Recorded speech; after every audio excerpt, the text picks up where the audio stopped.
Good morning. Can everyone hear me? Just give me a... Okay, wonderful. I have an easy presentation because if I set up Drs. Eichler and Bradbury, I'm successful. So that's going to be, I think, pretty easy to do. And I just want to say thank you to Valerie, Cindy, and Kathy for putting this panel together. It's been really fun to be included, number one, but also to sort of develop the thoughts and develop the themes. So thank you all. It's been a lot of work, but I'm very much appreciative of, I'm very stoked to be talking to all of you again for the second year in a row.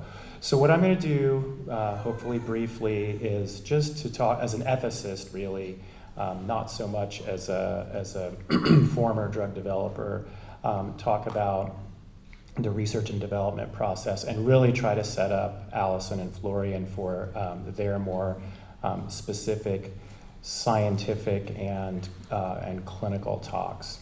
So, but to give you a little tour of the landscape, I think is helpful background. As an ethicist, I think it's very important just to emphasize a couple of my disclosures here. First and foremost, I am a former employee and current consultant to BridgeBio Gene Therapy, and I'm also a member of the board of directors of the Cure GM1 Foundation, which is obviously relevant and a partner to NTSAD. So, I don't know, I've left out probably 100 terms here, but clinical research is just full of jargon that there are terms of the day, there are terms of yesterday, there are terms of tomorrow, and we're constantly trying to define one or the other. And so I've just put this big word cloud up here. I've left out, I'm sure, 1,000, and but hopefully many of them are familiar to you, or maybe we'll make them a little more familiar to you this morning. This is my favorite slide. Those of you who know me know that I present some version of this at every presentation that I do. And as an ethicist, this is sort of the most important thing I think that I'm going to say today. There is a big difference between research and treatment. And I think for those parents or individuals who have rare conditions that have no or very few treatment options available, it's very easy to blur the line between the definition of what research is and what the objectives of treatment are. And so I'm not going to highlight every single thing, but in the bold here, in the purple panel, the primary goal of research, of clinical trials, is to generate generalizable scientific knowledge that can be acted upon by scientists and clinicians to apply to hopefully a broader population. And just to put a clinical trial into context, if an agent is being studied, its safety and efficacy are not fully known. So that one of the purposes of clinical trials is to make those things a little known. How well does it work? What's the magnitude of its effect? And what are the side effects? What are the risks? As well, I'm not going to go into everything here, but informed consent for a clinical trial is absolutely fundamental. And so in the process of getting your agreement or your child's agreement to volunteer for that, it's an essential fundamental point, and that participation is voluntary. You can stop at any time, no one's forcing you to do it, but the point of research is to generate generalizable knowledge. The point of treatment is that primary goal is to benefit the patient. Excuse me. So you can your starting point is with something that has a little bit more collective knowledge about its safety and its efficacy. But again, the primary goal of treatment is for benefit. So quite often the two terms treatment gets used in a context of research. That's the part that's a little bit important to tease out and sort of loosely, we speak loosely, and I'm just sort of, really diligent about nomenclature here. So just want to make sure that everybody has that baseline. So now on to the drug development pathway. This is a great slide from FDA from a few years ago, I have to say. But if you look on the left-hand side, the funnel is very, very, very wide or broad. And so in the preclinical research setting, that can be cells, that can be animals, that can be organoids, little versions of organs. There's a lot of process and just sort of scientific investigation in the discovery process. Hey, this might work. This works this way, and you can use AI and all sorts of libraries to generate hits, as they're called, to potentially look at in more and more complex systems before you even get into humans. But as the funnel narrows and goes into the next, the clinical phase, the blue part, you've got to put a package together for the regulator, and then they look at that package and they say, yeah, okay, it seems like let's take the leap and go into human clinical trials. And then so in the various shades of green panel there, you've got, again, the funnel narrowing, and as the phases go from left to right, the numbers of volunteers, again, everything is scaled down for rare conditions, but the process is pretty much the same. You start with a small number of patients, you do your best to find the right dose, you balance between safety and efficacy, and Florian's going to talk about this, and you interpret the information that comes out of those trials very carefully to decide what the next step is and what the best measurements for safety and efficacy are. And then finally, when you're all done with that clinical phase, you submit the whole package to the regulator. That could be the FDA, that could be EMA, that could be any regulatory agency in any country. And that review period can vary from regulator to regulator. Here in the United States, if you pay, you can have a pretty rapid review, usually 9, 10, 12 months, depending, sometimes a little faster. This administration has been touting faster reviews, so we'll see about that. I think we should just try to be hopeful, and we don't have any examples yet that have gone through a faster review. And then finally, in the light orange panel, you've got, after approval, often there are post-approval requirements that the regulators put together, and that they want to collect more data, usually relating to safety or how long, how long the durability of the effect of, say, a gene therapy lasts. So that's the basic roadmap. Allison's going to talk a lot more about agents like this that are on this slide, but again, go back to my word cloud slide, and you have just all these terms. What's a small molecule, and what's the difference between it and a biologic? What's a enzyme replacement therapy? What's gene replacement or gene therapy? Those who heard my talk yesterday know that I feel like the original naming of gene therapy sort of blows up my first slide about what the difference between research and treatment is. But in the end of the day, what's a gene therapy? What's an ASO? What's gene editing? And I think Dr. Bradbury is going to take us on a tour of that sort of spectrum of agents. There are also medical devices. There are also all sorts of investigational interventions that may apply to many rare conditions. And then Dr. Eichler is going to talk about how to apply these sorts of criteria. What are endpoints? What are we measuring? And across the top, the 3 colored boxes there are, I think, those sort of important elements. They're sort of fundamental to how a regulatory agency looks at a clinical trial, and they say, okay, what's being measured here? Is it a patient-reported outcome or a parent-reported outcome? In the feels category, how do they feel? Do they feel better compared to when they started the trial? Or are you measuring some sort of a function?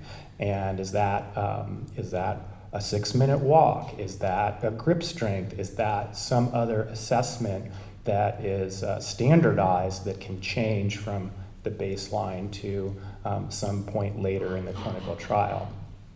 Or it's a straight, my background is in cardiovascular medicine, cardiovascular disease, heart failure, and so those trials tend to be larger, and usually it's survival is the long-term change over time. So is there a survival benefit? So FFS, feels function survives, is sort of the moniker that that clinical trial endpoints are. However, we'll talk a little bit about this.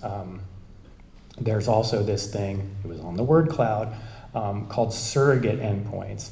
And surrogate endpoints are endpoints that aren't FFS ones. They're usually some sort of a quantitative marker. So it could be a biomarker like a blood test, some level of something in a blood test, some level of some change in an image that's quantifiable, or many other things. So we'll talk a little bit about what a surrogate endpoint is and how that supports a certain type of approval here in the US by the FDA called accelerated approval. And that's very applicable to rare conditions when you don't have time or you don't have a number of patients that can show a significant change.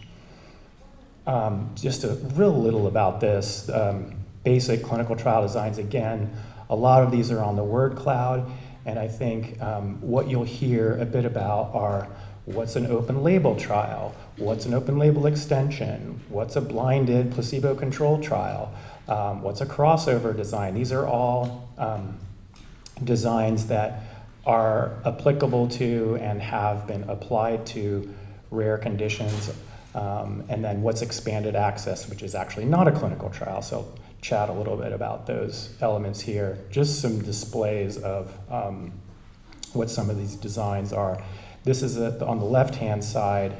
This is a very typical placebo-controlled 2-arm trial where on the left-hand side you can see before the fork in the road you have say a 50-50 chance of getting placebo, that is just nothing, or sugar pill as it's usually referred to, or the active intervention.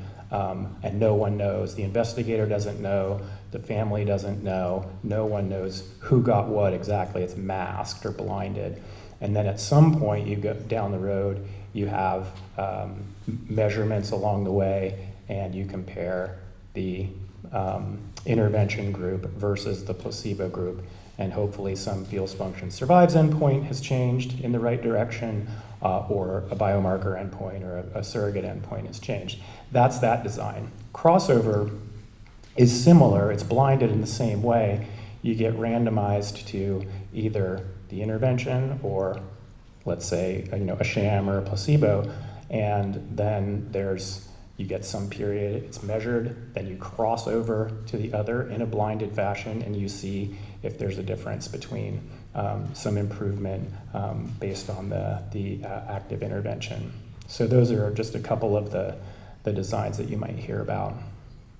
This is a busy slide also from FDA, but I think it's really important because expanded access, compassionate use, those are sort of the moniker. FDA's term is expanded access. And this just means access to an investigational, unapproved agent that is outside of the clinical protocol. And that's becoming more and more common.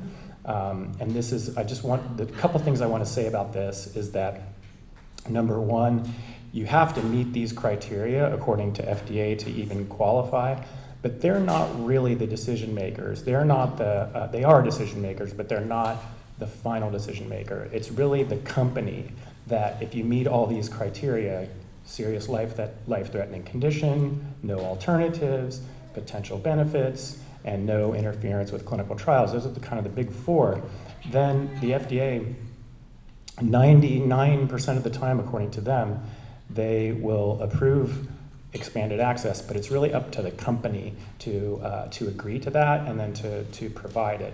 So it's not a clinical trial, it's not technically research, it's treatment. So you can actually measure a few things, but that's not really the point. The point of this is to provide a potentially efficacious intervention that's unapproved to patients who might benefit from it. So, back to these very basic ethical elements for research. We have essentially, from a regulatory perspective, on the left-hand side, an ethical committee, an IRB, is required to approve any research protocol and the consent, and that whole process is really regulated by them. Confidentiality and privacy are part and parcel to protecting participant rights. Similarly, on the right-hand side, there are 4 pillars of research ethics that we really that all research is based upon in humans, and that's a respect for persons in general, which is to preserve their autonomy and their decision-making and their voluntariness. Beneficence is the presumption that what you're doing will hopefully benefit them. Physicians have a duty to care, and when they're in this dual role of clinical investigator and physician, they really do want to provide benefit, and the hope is that the intervention will have at least some prospect of that. Flip side is that physicians also have a duty to not harm or to mitigate or minimize harm, and so again, non-maleficence is a fundamental of clinical trials. And then justice simply means that whoever you are, whatever condition you're in, you have equal access or equal access to benefit, equal access to prospective benefits and risks, et cetera. So it's distributed fairly.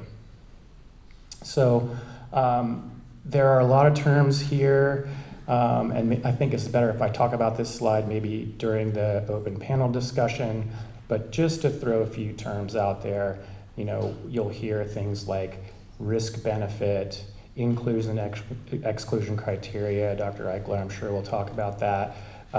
We'll talk about delays, things that happen during clinical trials, like a clinical hold. What's that? What are delays relating to clinical trial manufacturing delays?